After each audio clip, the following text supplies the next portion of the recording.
Hey guys, I just wanted to make you a quick video about inflation. And so to get started, let's talk about what inflation actually is. And inflation is an increase in prices across the entire economy. So not just an increase in prices at the gas pump or at the grocery store, but an increase in prices for anything that you buy and anywhere that you buy it. So if inflation is 6%, then that means that the price of goods has increased by 6%. And that's actually the same thing as saying that the value of money has decreased by 6%. So just to make that a little bit more clear, if you took $1 and you went to the grocery store and there's a candy bar there that costs $1 and you want to buy that candy bar, then somebody comes in and they switch the price, and now that candy bar is $1.25. You can say that two different ways. You can talk about it in terms of the dollar, or you can talk about it in terms of the chocolate bar. And so the one way would be to say this dollar buys less candy bars, or this dollar is worth less candy bars. Or you could say that candy bar is worth more dollars.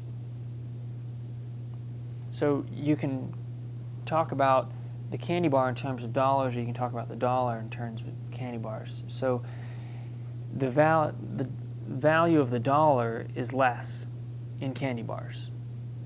And since we're talking about everything in the entire economy increasing in price, and the purpose of a dollar is to be used for exchange, then we can really effectively talk about that dollar in terms of its purchasing power.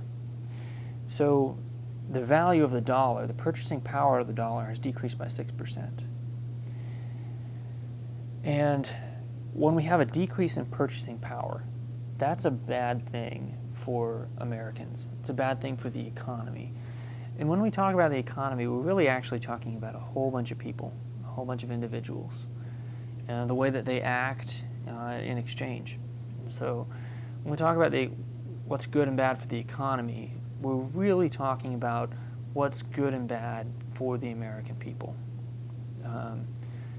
And so when we have a decrease in buying power of 6%, that means that when you go to the store with your $100 for Christmas, it buys you less goods this year than it would buy you last year. And that's not a good thing for Americans. It means that their standard of living goes down. So that's kind of the quick and dirty on inflation. But there are a couple of other effects that we want to talk about. And one is basically, what if you have an increase in wage? If you've got an increase in wages, well, what if the increase in wages is more than inflation? Does that mean that everything is hunky-dory and you're all good to go? Actually, no, because it's not just current money that's being affected. It's all money that's being affected. So if you have $100,000 in your retirement savings account and inflation is 6%, you just lost $6,000 this year. So $6,000, wow, that's quite a bit of money to lose. And you might only make $50,000 a year, so you would lose $3,000 on your current income, but you also lost $6,000 of your savings. So you lost $9,000 this year due to that inflation. All right, so it's not as simple as saying, well, you made it up on the income side, because you could have lost that in savings and in retirement plans that you've been building up. So I guess that's the reality, but we're not even there. We're actually at a place where our lower income families have actually seen a significant increase in wages this year. And the increase in wages, apparently according to one source, was about 4.8%. But with inflation at 6 or 7%, we're still not making the cut, because we have an increase in the amount of money by 5%, and a decrease in the value of that money by 6%. So we've really actually decreased the amount of money that we've got. Not to mention any money that's just sitting around that could be losing value due to inflation. Okay, so then what causes inflation? How do we cause inflation? How do we stop inflation? Well, there's kind of two ways of looking at it again. And one would be, are the prices increasing, or is the value of money decreasing? So one way, prices increasing. So is there something that's happened that has caused all the prices to increase? And we could think about that, like, well, maybe there was some catastrophic event that caused all the prices to increase. Maybe people are having supply chain issues because things were closed down for COVID or something like that. Well, that could cause an increase in prices, and maybe that's due to policies that were put in place, or maybe that's due to just people deciding to do what they were going to do, or